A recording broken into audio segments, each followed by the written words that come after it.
তো hey guys, আবার চলে এসেছে একটা নতুন ভিডিও নিয়ে। তো আপনারা এটাই ভাবছেন আমরা যাচ্ছি কোথায়। বৃন্দাবনে যখন আমরা গিয়েছিলাম তখনকার ভিডিও আমার গ্যালারিতে পড়েছিল, তাই ভাবলাম পোস্ট করি। গাড়িতে আমরা ফোন করতে করতে যাচ্ছিলাম, দিয়ে হোটেলে খাওয়া দাওয়া করার পরে আমরা একটু রোডে ফটো তুললাম। তো হোটেলে এসে আমরা একটা ভিডিও করে আবার সকালে বেরিয়ে পড়েছি। এখন আমরা সেই রাধারানীর মন্দিরে যাচ্ছি। আমাদের ওই উপরে উঠতে হবে, তার জন্য অনেকটা হাঁটতে হবে।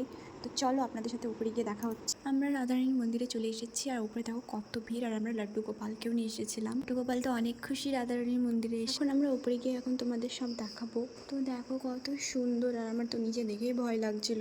আর এখানে আমরা কটা ছবি তুলে নিলাম। আমাদের ফটো তোলা হয়ে গেছে, আর আমরা বারসানা গোবর্ধনও গিয়েছিলাম, বাট ওইখানে একটাও ছবি ভিডিও করা হয়নি। তো ফাইনালি আমরা প্রেম মন্দিরে চলে এসেছি। যখন আমার বয়স 7 বছর তখন একবার এসেছি, আর এই একবার আসছি। বৃন্দাবনে যারা গিয়েছো তারাই বুঝবা, বৃন্দাবনে একবার গেলে আর আসার ইচ্ছা হয় না। আমি তো ভিতরে গিয়ে একদম কান্না করে ফেলেছিলাম। আমি আর আমার মামি একটা গোপী ড্রেস কিনেছিলাম, আর ভিতরে নো এন্ট্রির জন্য আমরা ভিতরে জিনিসই আনতে পারিনি।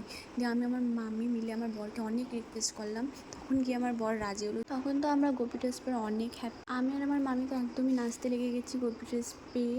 তারপরে আমরা ফটো ভিডিও করে ওখান থেকে বেরিয়ে পড়লাম। বাড়িতে একটু প্রবলেম হয়ে গেছিলো, এর জন্য আমাদের অনেক তাড়াতাড়ি ওখান থেকে বেরোতে হলো। মনটা ভীষণ খারাপ করছিল, সবটা ঘোরা হয়নি বলে। তো ভিডিওটা আমি এখানেই শেষ করছি। আর আপনারা অনেক ভালো থাকবেন। আবার নেক্সট ভিডিও নিয়ে আপনাদের সাথে দেখা হবে।